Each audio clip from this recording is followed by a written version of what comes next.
Hello my dear drama lovers, welcome back to M drama glimpse. இந்த week நம்ம பார்த்துக்கிட்டு இருக்கிற பிரைட்ஸ் ரிவெஞ்ச் அப்படிங்கிற ட்ராமாவோட பார்ட் 5 தான் இந்த வீடியோ நம்ம பார்க்க போறோம். ஸோ வாங்க கைஸ், நம்ம இன்னைக்கு கதைக்குள்ள போகலாம். கடைசியா இப்ப வந்திருக்கிறது டேங்க் இல்ல, நம்ம ஹீரோ தான் ரிவெஞ்ச் எடுக்க வந்திருக்கான் அப்படிங்கிற விஷயம் நம்மளுக்கு தெரிஞ்சிடும். அதே மாதிரி நம்ம ஹீரோவுக்குமே ஹீரோயின் ஒன்னும் ஆசைப்பட்டு ஆன்சானை கல்யாணம் பண்ணல, அவளுமே ரிவெஞ்ச் எடுக்கிறதுக்காக தான் கல்யாணம் பண்ணிருக்கா அப்படிங்கிற விஷயம் அவனுக்கும் தெரிஞ்சிடும். இதுவே இன்னொரு பக்கம் வீட்டுல தனியா இருக்கிற நம்ம ஹீரோயினை தான் காட்டுவாங்க. இப்ப அவ வேலை பார்த்துக்கிட்டு இருக்கப்ப அந்த இடத்துக்கு அந்த ஜி வந்து ரொம்ப அக்கறையா, நீங்க இந்த குடும்பத்தையே ரொம்ப கட்டி காப்பாத்துறீங்க, ரொம்ப டயர்டா இருப்பீங்க, கொஞ்சம் சூப் குடிங்க அப்படிங்கிற மாதிரி சூப்பை வந்து கொடுப்பா. ஆனா இவ ஒண்ணு அந்த அளவுக்கு நல்லவளாம் கிடையாது நம்ம ஹீரோயின் மேல அக்கறை பண்றதுக்கு. அதனால நம்ம ஹீரோயின் அப்படியே டவுட்ஃபுல்லா, சரி நான் குடிச்சுக்கிறேன், நீ வச்சுட்டு கிளம்பு அப்படின்றவாளா. ஆனா போறப்பயே அந்த ஜி ஒரு மாதிரி வில்லத்தனமா சிரிச்சுட்டே தான் போவா.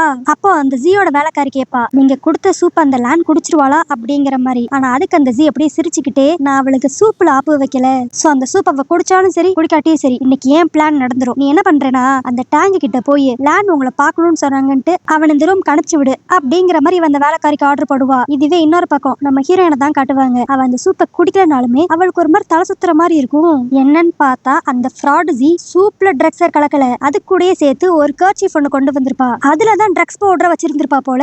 இப்ப அந்த ஸ்மெல் அந்த ரூம் பூரா பரவனால நம்ம ஹீரோயினுக்கு ஒரு மாதிரி தலை சுத்தி வியர்டா நடந்துக்க ஆரம்பிப்பா. இதுல தெரியாதனமா அந்த சூப் பவுல வேற கீழே தட்டி விட்டுருவாளா. இதனால அவ கால்ல சமய அடி வேற போட்டுரும். அன்னாரன் பார்த்து கரெக்டா நம்ம ஹீரோ அந்த இடத்துக்கு வந்துருவான். அவன் இவளை பார்த்தனையும் ஏதோ தப்பா இருக்கு அப்படின்ட்டு டக்குன்னு இந்த இடத்த விட்டு தூக்கிட்டு போயிருவான். சரி இவ கால்ல அடிபட்டிருக்கே, அதுக்கு ஏதாவது மருந்து போடுவோம் அப்படின்னு பார்த்தா இப்ப அந்த ட்ரக்ஸோட எஃபெக்ட்னால நம்ம ஹீரோயின் கண்ட்ரோலே இல்லாம இப்ப நம்ம ஹீரோ கிட்ட ரொம்ப க்ளோஸா வந்துகிட்டு இருப்பா. ஆனா அவளுக்கு இன்னும் தெரியாது இது தன்னோட ஹஸ்பண்ட் தான் அப்படின்ட்டு. அதனால எப்படியோ அவளாவே கண்ட்ரோல் பண்ணிக்கிட்டு ஒரு ஆன்டிடோட் மருந்து வேற அவ கூடயே வச்சிருப்பா. அதை எடுத்து இப்ப வாயில போட்டுக்குவா. அந்த டைம் பார்த்து கரெக்டா அந்த ஆன்சான் இந்த ரூம்குள்ள வர மாதிரி தெரியும். சோ நம்ம ஹீரோ மட்டும் அந்த இடத்த விட்டு போயிருவான். இப்ப வந்து பார்த்தவனுக்கு நம்ம ஹீரோயின் தான் வீடா நடந்துகிட்டு இருக்க மாதிரி இருக்குமா. என்னாச்சு அப்படின்னு பக்கத்துல வரப்ப நம்ம ஹீரோயின் அப்படியே புதக்குன்னு வாந்தி எடுத்துருவா.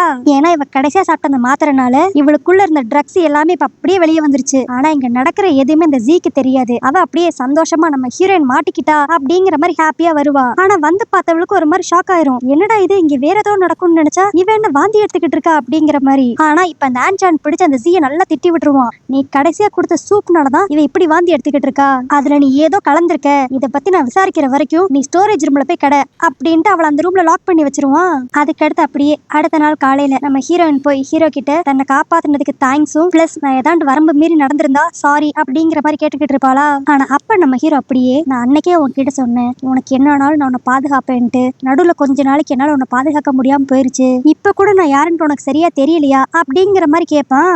இவன் இந்த மாதிரி தன்னை ப்ரொடெக்ட் பண்ணுவேன் அப்படின்ட்டு ஏற்கனவே சொல்லி இருந்திருப்பான். இப்ப இதே டைலாக் திரும்ப சொன்னோடனே நம்ம ஹீரோனுக்கு ஒருவேளை இது தன்னோட ஹஸ்பண்டா இருக்குமோ அப்படிங்கிற மாதிரி இப்ப ஒரு டவுட் வரும். அப்புறம் என்ன, நம்ம ஹீரோவும் நடந்த எல்லா விஷயத்தையும் நம்ம ஹீரோன் கிட்ட சொல்லிடுவான். இதை கேட்டோட நம்ம ஹீரோனுக்கு செம்ம சந்தோஷமா இருக்கும். தன்னோட ஹஸ்பண்ட் செத்து போகல, இன்னும் உயிரோட தான் இருக்கான் அப்படின்ட்டு டக்குன்னு அவனை ஹக் பண்ணிக்குவா.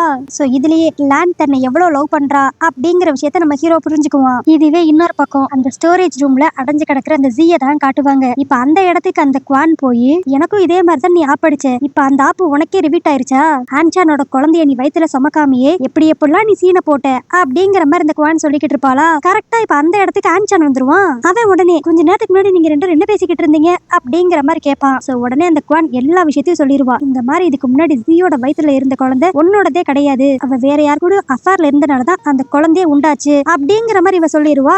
ஆனா அந்த ஆன்சானும், இங்க பாரு எந்த ஒரு எவிடன்ஸும் இல்லாம நீ வாட்டுக்கு எதான்னு சொல்லிக்கிட்டு இருக்காத அப்படின்ட்டு அந்த குவானை தான் திட்டுவான். அதனால இப்ப செம கடுப்பான அந்த குவான் எப்படியாண்டு இந்த ஜியை மாட்டி விடணும்ட்டு அன்னைக்கு நைட்டு அவளோட ரூம்குள்ள ஒரு பையன் அனுப்பிச்சு விட்டுருவா. இந்த மாதிரி ஒரு வேலையை பார்த்துட்டு அதுக்கடுத்து ஆன்சானி அந்த இடத்துக்கு வர சொல்லி, ஜி இந்த மாதிரி தப்பு பண்ணிக்கிட்டு இருக்கா அப்படிங்கிற மாதிரி அவன் மேல பொய் பழியா போட்டுருவா. இத பார்த்து அந்த ஆன்சானும் ஜி தான் தப்பு பண்றா அப்படிங்கிற மாதிரி அவன் நினைச்சுக்குவான். இப்ப இதனால கடுப்பாய் போன அந்த ஆன்சான் இவங்க ரெண்டு பேத்தையுமே அந்த ஸ்டோரேஜ் ரூம்ல அடைச்சு வச்சிருவானா.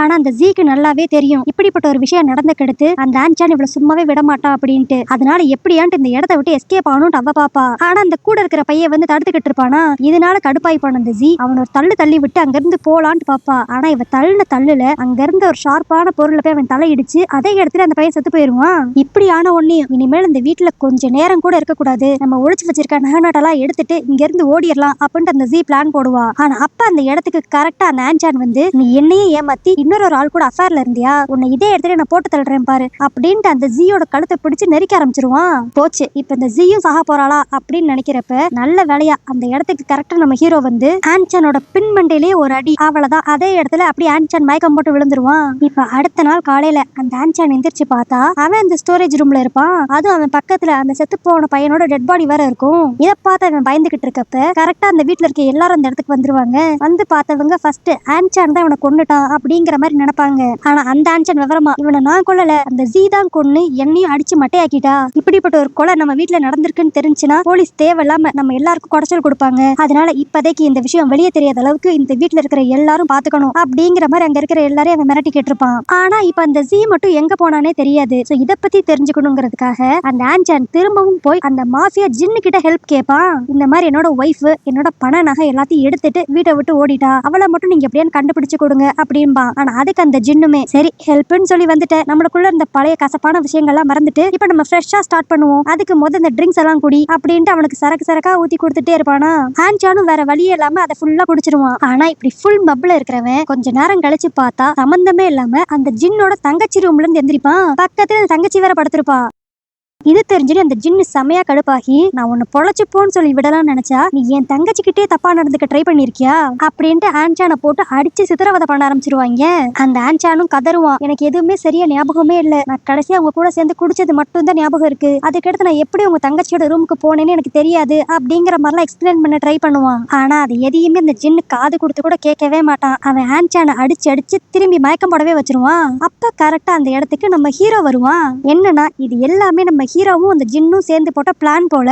இந்த மாதிரி ஆன்சான் ஜின்னோட தங்கச்சி கிட்ட தப்பா நடந்துகிட்டு அந்த இடத்துல லாக் ஆயிருக்கான் அப்படிங்கிற விஷயம் நம்ம ஹீரோனுக்கும் குவானுக்கும் தெரிய வந்துரும். சோ திரும்பி இந்த ஆன்சான் இந்த வீட்டுக்கு வரணும்னா நீங்க நான் கேட்கிற காசை கொடுத்தா மட்டும்தான் அவனை விடுவோம் அப்படிங்கிற மாதிரி அந்த ஜின் சொல்லியிருப்பான். சோ இதை ஒரு சாக்கா வச்சுக்கிட்டு நம்ம ஹீரோயின் ஏற்கனவே இவளோட அப்பாவோட கடை எல்லாத்தையுமே வரதட்சணை அப்படிங்கிற பேர்ல இந்த ஆன்சான் வாங்கி வச்சிருந்திருப்பான். இதான் கரெக்டான டைம்ன்ட்டு இப்ப அந்த கடையை கம்மி பிரைஸுக்கு இவளுக்கு தெரிஞ்ச ஒரு ஆள்கிட்டே வித்து அவங்க அப்பாவோட கடையை திரும்பி மீட்டுக்கு வா.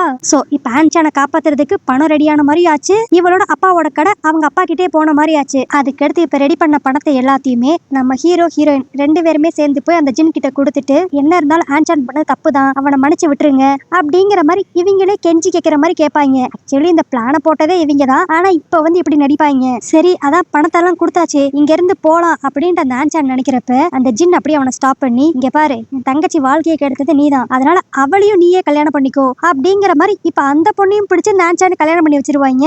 அதாவது ஒருத்தவனுக்கு ஒரு ஒய்ஃப் இருக்கலாம், ஆனா இங்க இந்த வில்லனுக்கு மொத்தத்துக்கு 4 ஒய்ஃப். அதுக்கடுத்து அப்படியே அன்னைக்கு நைட்டு நம்ம ஹீரோ ஒரு ஃபைல் எடுத்துட்டு வந்து அப்படியே ஆன்சான் கிட்ட காமிச்சு நான் இந்த ஊர்ல கோல்டு மைனிங் பிசினஸ் ஸ்டார்ட் பண்ண போறேன், நம்ம ஏற்கனவே பேசின மாதிரி உங்களை பார்ட்னரா போடலாங்கிற ஐடியால தான் இருக்கேன், பட் ஆனா அதுக்கு நீங்க பார்ட்னரா சேரணும்னா நிறைய செலவாகும், அதுக்கெல்லாம் உங்ககிட்ட காசு இருக்கா அப்படிங்கிற மாதிரி கேட்பான். இந்த ஆன்சானும் எப்படியா இவன் கூட பிசினஸ் பார்ட்னர் ஆயிரணுங்கிறதுக்காகவே ஒரு 10 நாள் மட்டும் வெயிட் பண்ணுங்க, எப்படியான்ட்டு நீங்க கேட்கிற பணத்தை எல்லாம் நான் ரெடி பண்ணி கொடுத்துறேன், அதுக்கடுத்து நம்ம ரெண்டு பேரும் சேர்ந்து இந்த பிசினஸ் ஆரம்பிச்சிடலாம் அப்படிங்கிற மாதிரி நம்ம ஹீரோ கிட்ட சொல்லிக்கிட்டு இருப்பான். பட் இந்த ஆன்சானால எவ்வளவு ட்ரை பண்ணாலும் அந்த அளவுக்கு பெரிய அமௌண்ட் ரெடி பண்ண முடியாதா. இதனால செமையா டென்ஷன் ஆகிட்டு இருப்பான். அப்ப அந்த இடத்துக்கு வந்து ஜின்னோட தங்கச்சி நீயே நான் இருக்கிறப்ப இவ்வளவு டென்ஷன் ஆகுற, உனக்கு எவ்வளவு காசு வேணும்னு மட்டும் என்கிட்ட சொல்லு, எங்க அண்ணன் கிட்ட கேட்டு வாங்கி தரேன் அப்படின்பா. ஆனா ஸ்டார்டிங்ல கூட ஆன்சான் ஒத்துக்க மாட்டான். இல்ல ஏற்கனவே உங்க அண்ணனுக்கும் எனக்கும் நிறைய பண பிரச்சனை போய்கிட்டு இருக்கு, திரும்பி அவன் கிட்டே போய் மாட்டிக்க நான் ரெடியா இல்ல அப்படிங்கிற மாதிரி இந்த ஆன்சான் கொஞ்சம் உஷாரா இருப்பான். ஆனா இந்த ஆன்சானுக்கு யார்கிட்ட கேட்டாலும் கடைசி வரைக்கும் பணம் கிடைச்சிருக்காது. அதனால வேற வழியே இல்லாம திரும்பி அந்த ஜின்னோட தங்கச்சி கிட்டே போய் சரி நீ சொன்ன மாதிரியே உங்க அண்ணன் கிட்டே கடன் வாங்கிக்கலாம் அப்படிங்கிற மாதிரி அவன் ஒத்துக்குவான். ஆனா அதுக்கு அந்த பொண்ணு எங்க அண்ணன் சும்மாலாம் தூக்கி காசை கொடுத்துட மாட்டான், நீ செக்யூரிட்டியா ஏதாண்டு ஒரு பத்திரத்தை வச்சே ஆகணும், நீ வேணா உன்னோட ஒய்ஃப்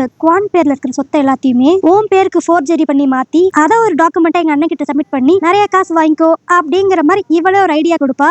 இதை கேட்கறதுக்கு அந்த ஆன்சானுக்கு சம ஐடியா மாதிரி தெரியும். ஏன்னா அவன் எந்த சொத்தையும் விற்க வேண்டிய அவசியம் அவனுக்கு இருக்காது, அவனுக்கு வேணுங்கிற பணமும் கிடைச்ச மாதிரி ஆச்சு அப்படின்ட்டு இந்த ஐடியாக்கு ஓகே சொல்லி அந்த குவானோட சொத்து எல்லாத்தையுமே இவன் சொத்து மாதிரி ஏமாத்தி இப்ப ஜின்னு கிட்ட இருந்து நிறைய பணத்தை வாங்கி அதை நம்ம ஹீரோ கிட்டே கொடுத்து பிசினஸ்ல சேர்ந்துருவான். ஆனா பாவம் இந்த ஆன்சானுக்கு ஒரு விஷயம் தெரியல, இது எல்லாமே நம்ம ஹீரோவோட பிளான் தான் அப்படின்ட்டு. அவன் இப்ப அப்படியே நம்ம எப்படினாலும் கூடிய சீக்கிரத்துல கோல்டு மைனிங் பண்ண போற பிசினஸ் மேன் ஆக போறோம் அப்படின்ட்டு ரொம்ப சந்தோஷப்பட்டுக்கிட்டு இருப்பான். இப்ப அந்த இடத்துக்கு குவான் செம கடுப்பா வருவா. அட பாவி, என்னோட சொத்தை உன் சொத்து நீ ஏமாத்தி நீ கடன் வாங்கியிருக்கியா, இதனால தேவையில்லாம ஏன் குடும்பத்துக்கு தான் அதான் பிரச்சனை வரும் அப்படிங்கிற மாதிரி அவ வந்து சண்டை போட்டுக்கிட்டு இருப்பாளா. ஆனா இது எதையுமே அந்த ஆன்சன் காதலே வாங்கிக்க மாட்டான். அவன் அந்த குவானுக்கு பொலார்னு ஒரு அறைய விட்டு, என்னது அது ஓ சொத்தா, நீ என்ன எப்ப கல்யாணம் பண்ணியோ அப்பயே அது ஏன் சொத்தா ஆயிருச்சு, அதை நான் என்ன வேணாலும் பண்ணுவேன் அப்படின்ட்டு அவன் அந்த குவானை தள்ளி விட்டு அங்க இருந்து கிளம்பிடுவான். ஆனா இதனால கடுப்பாய் போன அந்த குவான் இந்த ஆன்சானை சும்மாவே விடக்கூடாது அப்படின்ட்டு அவன் அசந்த நேரமா பார்த்து அவனை போட்டு தள்ளிடலாம் அப்படிங்கிற மாதிரி முடிவு பண்ணுவா. இதனால ஒரு கத்தி எடுத்துட்டு அவனை குத்தலான்ட்டு வருவா. ஆனா அவன் உஷாரா லைட்டா விலகிடுவான். பட் இருந்தாலும் அவன் காலில அந்த கத்தி இறங்கிரும். அதுக்கடுத்து அந்த வீட்டுல இருக்கிற மித்த வேலைக்காரங்க தான் இந்த குவானுக்கு ஏதோ பைத்தியம் பிடிச்சிருச்சு அப்படின்ட்டு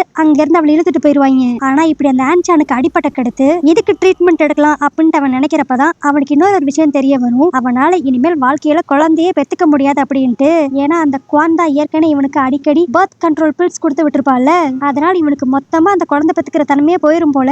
இது தெரிஞ்சோன்னு பையன் செமையா காண்டாவான். அப்படியே அந்த வீட்டுல இருக்க பொருள் எல்லாம் போட்டு உடைச்சிட்டு இதுக்கெல்லாம் காரணம் அந்த குவான் தானே அப்படிங்கிற மாதிரி கரெக்டா கண்டுபிடிச்சிருவான். அதனால அப்படியே செம கடுப்பா அவளை போய் அடிச்சு கொடுமைப்படுத்தி அதே இடத்துல கொன்றுவான். ஆனா இவ்வளோத்தையும் பண்ணிட்டு ஒண்ணுமே நடக்காத மாதிரி நம்ம ஹீரோ கிட்ட போய் நம்ம அந்த பிசினஸ் டீலிங்க பத்தி பேசுவோமா அப்படிங்கிற மாதிரி உட்காந்து பேசிக்கிட்டு இருப்பான். அப்ப அந்த இடத்துக்கு நம்ம ஹீரோயின் வந்து இவங்க ரெண்டு பேருக்கு ஃபுட் சர்வ் பண்ணிக்கிட்டு இருப்பாளா.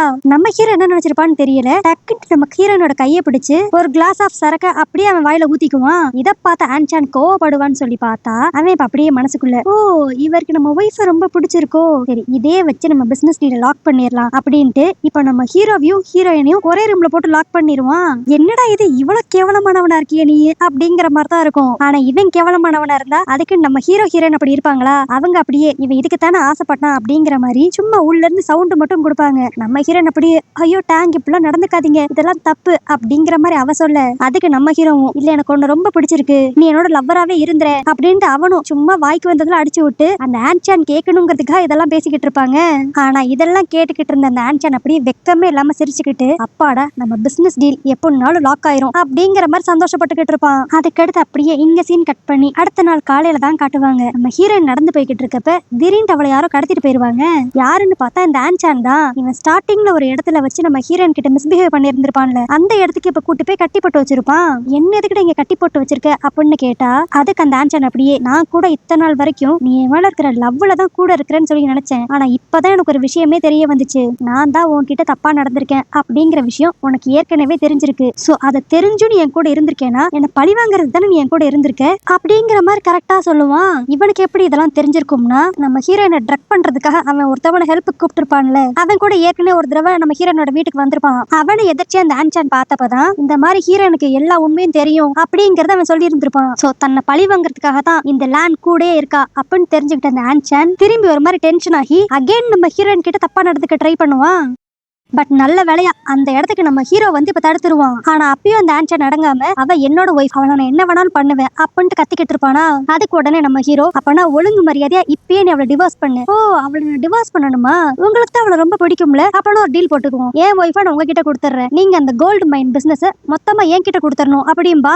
நம்ம ஹீரோவும் யோசிக்காம சரின்னு ஒத்துக்குவான். ஏன்னா அந்த கோல்டு மைனிங் பிசினஸ்ங்கிறதே ஒரு உண்மையான பிசினஸே கிடையாது, இந்த ஆன்சானை ஏமாத்துறதுக்காக இவங்க போட்ட வேஷம் அதெல்லாம். இப்ப அந்த ஆன்சான் மொத்த பிசினஸும் தான் கிட்ட வந்துருச்சு, இனிமேல் தான் தான் பெரிய பணக்காரன் அப்படின்ட்டு சந்தோஷத்துல அவன் ஃப்ரெண்ட்ஸ் எல்லாருக்கும் பார்ட்டி வச்சுக்கிட்டு இருப்பான். அந்த இடத்துக்கு நம்ம ஹீரோ இப்ப அவனோட ட்ரெஸ்ஸிங் சென்ஸ் எல்லாத்தையும் மாத்திட்டு ஸ்டார்டிங்ல ஆனா இருக்கிறப்ப எப்படி இருப்பானோ அதே மாதிரி வந்து நிப்பான். இதை பார்த்து அங்க இருக்க எல்லாருக்கும் ஒரு மாதிரி ஷாக் ஆயிரும், என்னது இது ஆன்சலோட தம்பி இன்னும் உயிரோடையா இருக்கான் அப்படிங்கிற மாதிரி. அப்ப அப்படியே நம்ம ஹீரோ நடந்த எல்லாத்தையும் சொல்லுவான், நீ என்ன கொள்ளணுங்கிறதுக்காக கிட்னாப் அப்படிங்கிற மாதிரி ஒரு நாடகத்தை போட்ட, நல்ல வேலை அதுல இருந்து நான் எப்படியோ தப்பிச்சு இப்ப உயிரோட இருக்கேன், பட் இருந்தாலும் என்ன நீ கொலை பண்ண ட்ரை பண்ணதுக்காக என்னால உன்னை ஈஸியா உள்ள தூக்கி வைக்க முடியும் அப்படிங்கிற மாதிரி நம்ம ஹீரோ சொல்லுவாரா. ஆனா இப்பவும் அந்த ஆன்சான் அவன் பண்ண தப்ப ஒத்துக்காம என்னது நான் ஒன்ன கொலை பண்ணேனா, அதுக்கு ஏதாவது எவிடன்ஸ் இருக்கா, போலீஸே எம்எல்ஏ எந்த தப்பு இல்லைன்னு சொல்லிட்டு வெளியே விட்டுட்டாங்க அப்படின்ட்டு திமிர்த்தனமா பேசிக்கிட்டு இருப்பான். அப்போ ஒரு வேலைக்காரன் வேமா ஓடி வந்து, மாஸ்டர் ஒரு பெரிய பிரச்சனை, நம்மளோட கோல்டு மைனிங் ஏரியாக்கு நம்ம லீகலா எந்த ஒரு சர்டிபிகேட்டுமே வாங்கலையாம், கவர்மெண்ட் ஏமாத்தி இப்படி ஒரு ஃப்ராட் தரமான வேலையை பாக்குறீங்களான்ட்டு நம்ம பிசினஸ் ஏரியா ஃபுல்லாத்தையும் லாக் பண்ணிட்டாங்க,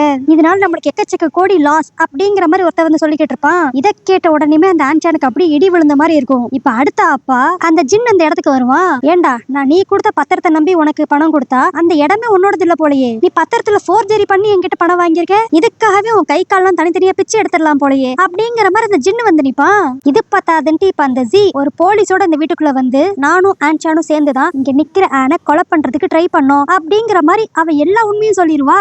இவையே இப்படி திடீர்னு ஆன்சானுக்கு அகேன்ஸ்டா மாறி இருப்பானா, இவன் தான் ஏற்கனவே அவளை கொல்றதுக்கு ட்ரை பண்ணிருப்பானே, அந்நேரம் நம்ம ஹீரோ தானே காப்பாத்திருப்பான். அதனாலதான் இப்ப இவ ஆன்சானுக்கு அகேன்ஸ்டா மாறிட்டா. பண்ணிட்டா. இதனால அந்த ஆன்சான் செம கடுப்பா இப்ப அந்த போலீஸ் முன்னாடியே ஜீயை கொல்லலான்ட்டு ட்ரை பண்ணுவானா. அவளதான் போலீஸ் இவனுக்கு இனிமேல் கருணையே காட்ட மாட்டாங்க. ஸ்ட்ரைட்டா கன் எடுத்து அவன் நெத்தி மலையே வச்சு, உன் தம்பியை கடத்தி நீ கொலை பண்ண ட்ரை பண்ணிருக்க, உன்னோட 2வது ஒய்ஃபையும் நீ கொலை பண்ண ட்ரை பண்ணிருக்க, அது மட்டும் இல்லாம டாக்குமெண்ட்ஸ் எல்லாம் ஃபோர்ஜரி பண்ணி நிறைய கடன் வாங்கினது மட்டும் இல்லாம எந்த ஒரு கவர்மெண்ட் அப்ரூவலும் இல்லாம கோல்டு மைனிங் பிசினஸ் ஆரம்பிச்சிருக்க, இது எல்லாத்துக்குமே உமால நான் கேஸ போட்டு உள்ள தள்ள போறேன் அப்படின்ட்டு அந்த போலீஸ் கன் பாயிண்ட்ல ஆன்சானை மிரட்டிக்கிட்டு இருப்பாரு. ஆனா இப்படி போலீஸ் பக்கத்துல இருந்தாலும் அந்த ஆன்சான் பயப்படாம இதுக்கெல்லாம் காரணமானது நம்ம ஹீரோவும் ஹீரோயின் தான் அப்படின்ட்டு அவங்களை கத்தி எடுத்து குத்தலான்ட்டு வருவான். ஆனா இதுக்கு மேலே அந்த போலீஸ் அமைதியா இல்லாம அப்படியே அந்த கன் எடுத்து ஆன்சானை ஷூட் பண்ணி அதே இடத்துல போட்டு தள்ளிடுவாங்க. அவ்வளவுதான் பணம் பணம் அலைஞ்சவன் கடைசியில சல்லி பைசா கூட இல்லாம அப்படியே அதே இடத்துல செத்து போயிருவான். சோ எப்படியோ நம்ம ஹீரோயின் கிட்ட மிஸ்பிஹேவ் பண்ணதுக்காகவும் நம்ம ஹீரோவை கொல்லணும்னு நினைச்சதுக்காகவும் அவங்க 2 பேரும் சேர்ந்து அழகா ஒரு ரிவெஞ்சை நடத்தி முடிச்சிருவாங்க. அப்புறம் என்ன, இனிதான் எல்லா பிரச்சனையும் முடிஞ்சிருச்சு. அதனால நம்ம ஹீரோவும் ஹீரோயினும் ஹாப்பியா ஒண்ணா வாழ ஆரம்பிச்சிருவாங்க. சோ இந்த மாதிரி ஒரு ஹாப்பி எண்டிங்கோட இந்த டிராமா இங்க முடியுது. சோ ஓகே கைஸ், இந்த டிராமா உங்களுக்கு பிடிச்சிருந்தா லைக் பண்ணிருங்க, ஹைப் பண்ணிருங்க, அப்படியே உங்க ஃப்ரெண்ட்ஸுக்கும் மறக்காம ஷேர் பண்ணிருங்க. இதே மாதிரி வேற ஒரு கதையோட வேற ஒரு வீடியோ உங்களுக்கு பாக்குறேன். அது வரைக்கும் பை.